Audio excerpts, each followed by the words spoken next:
আসসালামু আলাইকুম। কেমন আছেন সবাই? আশা করছি সবাই খুব ভালো আছেন। আমি আর দুষ্টু বাচ্চাটা আলহামদুলিল্লাহ ভালো আছি।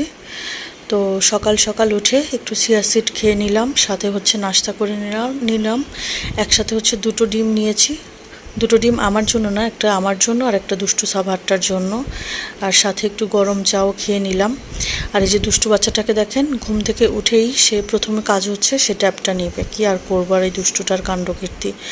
তো যাই হোক, আজকে দুপুরে গতকালকে যা ছিল সেগুলো দিয়ে কোনো রকমে মা মেয়ে সেরে ফেলেছি খাবার, দুপুরের খাবার।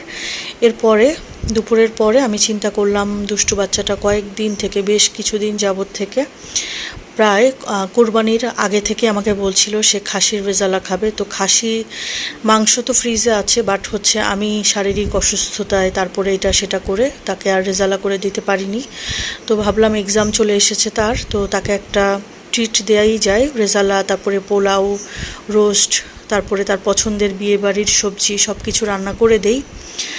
তো তারপরে যাই হোক, সেখানে হচ্ছে মুরগি আর হচ্ছে খাসির মাংস ভিজিয়ে রেখেছি। আর একটু আসলাম বিকেলবেলায় যে এই পাখিগুলোকে দেখতে, আর সাথে বারান্দার গাছগুলো চেক করে নিলাম। তো এগুলো ভিজে গেছে, আসলাম এগুলো হচ্ছে দেখার জন্য যে ভিজে গেছে কিনা। তো এগুলো হচ্ছে ভিজে গেছে, আমিও ক্লিন টিন করে নিলাম।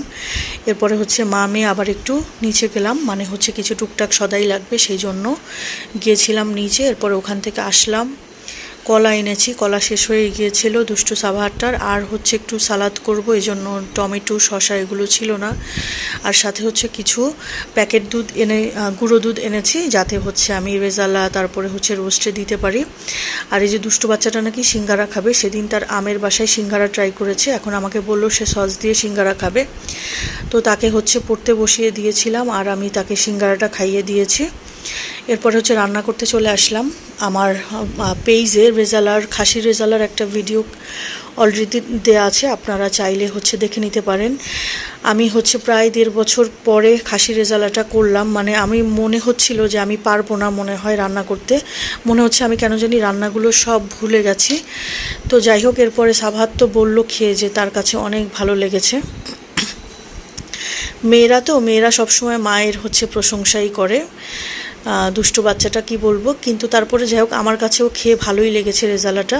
আমার কাছে মনে হয়েছে একদম পারফেক্টলি কুকড হয়েছে, সাথে হচ্ছে অনেকটা টেস্টও হয়েছে। তো এই সাইডে আবার হচ্ছে আমি করে নিচ্ছি তার পছন্দের বিয়েবাড়ির সবজি। তো খাসির মাংস থেকে কিছু আস্ত আস্ত মাংসের পিস নিয়ে সেগুলোকে পিস করে আমি হচ্ছে, ফ্রিজে তেমন সবজি ছিল না, তো ফ্রিজে পেঁপে আর গাজরটাই ছিল। তো এই দুটো সবজি মিক্সড করে আমি হচ্ছে তার জন্য বিয়েবাড়ির সবজি রান্না করে ফেললাম, এটাও খুব মজা হয়েছিল। আর এরপরে হঠাৎ করে দুষ্টুটাকে আমি দেখতে আসলাম যে সে লেখাপড়া করছে কিনা। ও মা, এসে দেখি দুষ্টুটা লেগোজ নিয়ে কখন খেলা শুরু করেছে আমি দেখিনি। এরপরে এসে ধমক দিয়ে একটা পড়তে বসিয়ে দিলাম, বললাম যে এবার অন্যগুলো লেখা শেষ করো। দুষ্টু একটা বাবু, মাশাল্লাহ, কিন্তু লক্ষ্মী আছে, বলার সাথে সাথে আবার বসে গিয়েছে এগুলো রেখে, খেলনা টেলনা রেখে। এরপর আসলাম রোস্ট বসাতে। আমি রোস্টগুলোকে বড় পিস করিনি, ছোট ছোট পিস করেই করেছি, যেহেতু ওই খাবে একটু একটু করে যাতে খেতে পারে। তো এই জন্য রোস্টগুলোকে আমি 8 পিস করে ফেলেছিলাম। এখন হচ্ছে রোস্টগুলো রান্না করে ফেলেছি। দুষ্টু বাচ্চাটার তো রোস্ট দেখলে তার মনে হয় জিভে জল চলে আসে। সে সারাক্ষণ, মানে গরুর মাংস দেখলেও সে বলবে হচ্ছে চিকেন, খাসির মাংস দেখলেও সে বলবে চিকেন। এই হচ্ছে দুষ্টু বাচ্চাটার অবস্থা। আর একটু পরপর এসে জিজ্ঞেস করছে, মাম্মাম আজকে কি আমি খেতে পারবো? তো আমি যখন বললাম যে না, খেতে পারবো না, এগুলো কালকের জন্য রান্না করছি, তো তখন খুবই মন খারাপ করে সে আবার চলে যায়। তো যাই হোক, পোলাও রান্না করেছি, সাথে হচ্ছে সালাদ, না হলে কি হয়, একদম ফ্রেশ সালাদ কেটে নিয়েছি। আর এই দুষ্টু বাচ্চাটা খুব এনজয় করেছে আজকের ডিনারটা, আর তার এনজয় করা দেখে আমারও খুব খুশি লেগেছে। তো যাই হোক, আজকের ভিডিও পর্যন্ত, সবাই ভালো থাকবেন, আল্লাহ হাফেজ।